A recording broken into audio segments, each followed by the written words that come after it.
It's a busy week in Europe. NATO defense ministers are meeting and the 59th Munich Security Conference will be held. It's also a challenging time for the West. The Ukraine conflict is reaching one-year mark with no viable resolution. A recent story by Pulitzer Prize winner Seymour Hersh about the US blowing up the Nord Stream pipeline is looming large over the events. I'm inviting Professor Alfred de Zayas to share his thoughts on this. The West has been battling Russia over the moral high ground since the Ukraine conflict broke out. Do you see Seymour Hersh's story shifting the narrative in Russia's favor in the long run? Objectively speaking, we in the West, we do not occupy any moral high ground vis-a-vis Russia.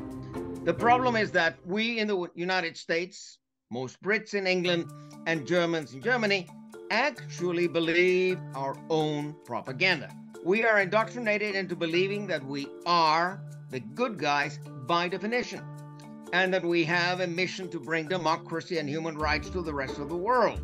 That is why a report that Seymour Hersh just issued on the bombing, blowing up of the Nord Stream is not likely to have much of an impact with the American public. It simply bounces off.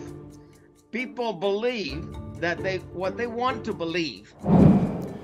Do you see the story sowing further discord in the Western alliance over the Ukraine conflict in the near future? I don't think so. The mainstream media, New York Times, Washington Post, Wall Street Journal, has been successful in conditioning our minds to the necessity of consensus.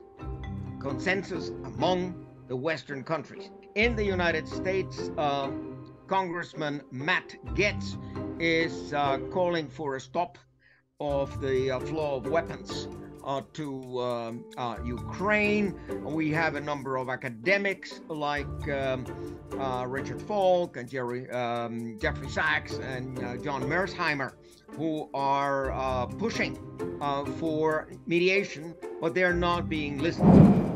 The Ukraine conflict has lasted for about a year and cost billions and billions of dollars and euros.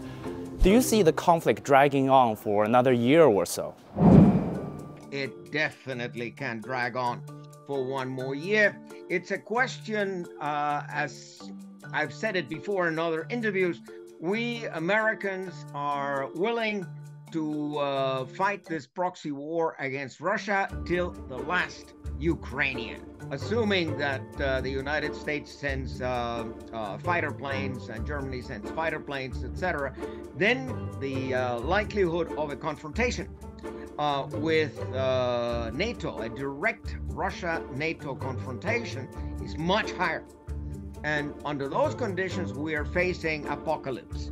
Because if we start a third world war with nuclear weapons, no one is going to survive, and it's going to impact you. It's going to impact the Chinese. It's going to impact the Indians. It's going to impact the Africans. It's going to impact the Latin Americans. The main thing is we need peace.